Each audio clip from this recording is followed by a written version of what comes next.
እንተዋወስ፣ መልካሙን እንጋራ።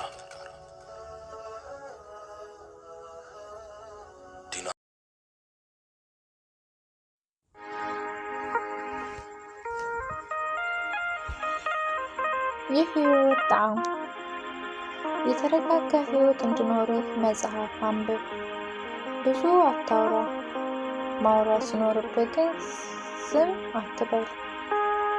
ሰላም አለይኩም ወራህመቱላሂ ወበረካቱ። ውድና የተከበራችሁ ቤተሰቦች እንዲሁም ክርስቲያን ወገኖቼ ሰላም ጤና ይስጥልኝ። እንደምን አላችሁ?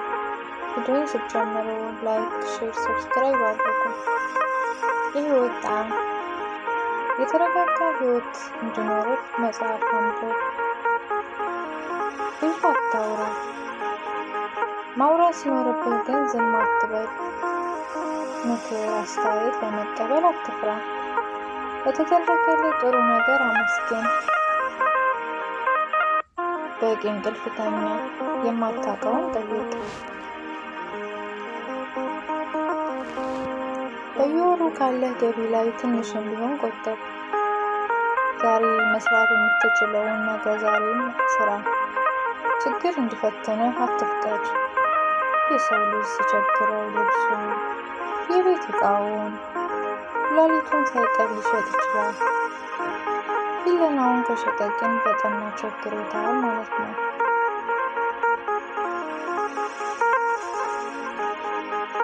ህይወት እየጓጉ እየሳሱ እየተመኙ እና እየፈለጉ የመኖር ሂደት ነው።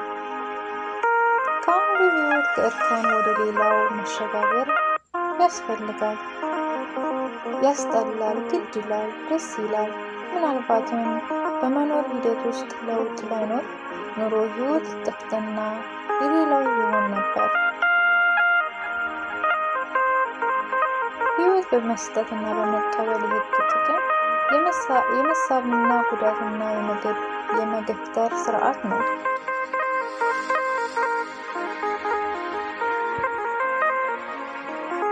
ሁሉም ነገር ቋሚ፣ ተለዋዋጭ፣ ሁሉም ነገር ጣፋጭ ወይም መራራ፣ ሁሉም ነገር አንድ አይነት ፍጥረት፣ ሁሉም ነገር ተመሳሳይ የጊዜ ስርዓት ቢሆን ኑሮ ምን ሆነ ነበር?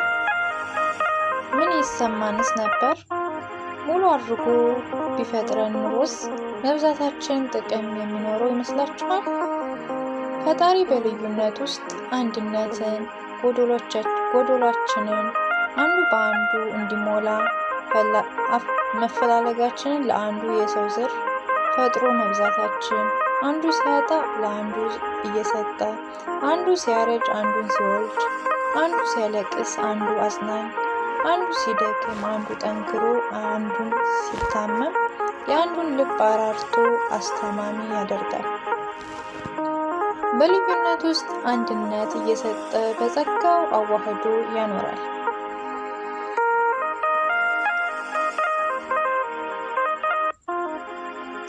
ህይወት ጣፋጭ የምትሆነው ትናንት በትዝታ ዛሬም በፍቅር ነገም በተስፋ ስንኖር ነው።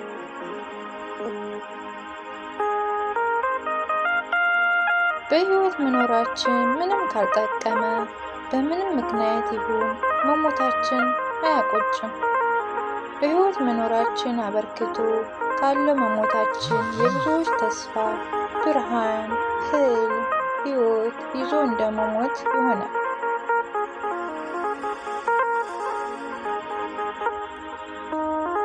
ስንኖር ለራሳችን እና ለሌሎች እርካታ ወይም አስተዋጽኦ አበርክተን አልፈን ከሆነ ሞትን በጸጋ እንቀበላለን። የሙሉነት ስሜት ይሰማናል። በህይወታችን ያላሳካናቸው ህልሞች፣ እቅዶች እና ስራዎች በጅምር ከሆኑ ሞትን በጸጋ መቀበል ይከብዳል። በራሳችን ላይ ቁጭት፣ ቅሬታና የጎደሎ ስሜት ይሰማናል። ህይወት ጣፋጭ የሚሆነው የምንኖርለት ሰው ሲኖር ነው። ኖሮን ማለት በሀብት ማግኘት መንፈስና የተቀላቀለ ህይወት መኖር ማለት አይደለም። ከራስ ባለፈ ለሰው ማሰብ ማለት በህሊና ፍትሃዊ፣ ሚዛናዊ ሰው መሆን ማለት ነው። መኖር ማለት ማግኘት ማለት አይደለም። መኖር ማለት ማጣት አይደለም። መኖር ማለት በሀብት የተጥለቀለቀ ጎጆ መቀየስ ማለት አይደለም። መኖር ማለት በንጹህ ሕሊና ከራስ ባለፈ ለሌሎች ማሰብ ነው። መልካም ጊዜ ለሁላችሁም። ማስተዋልን፣ ጥበብን፣ እውቀትን ፈጣሪ ይስጠን።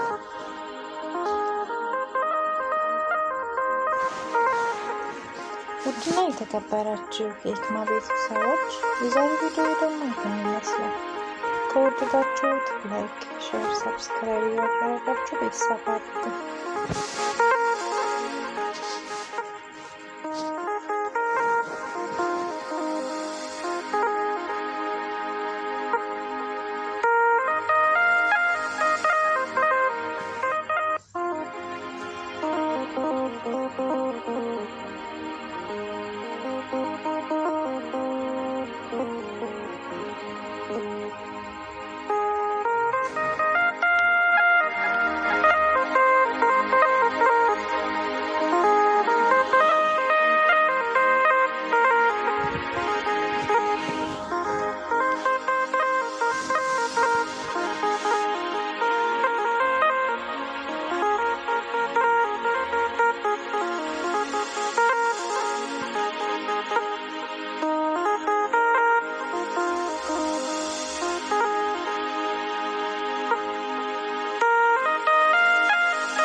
Thank you.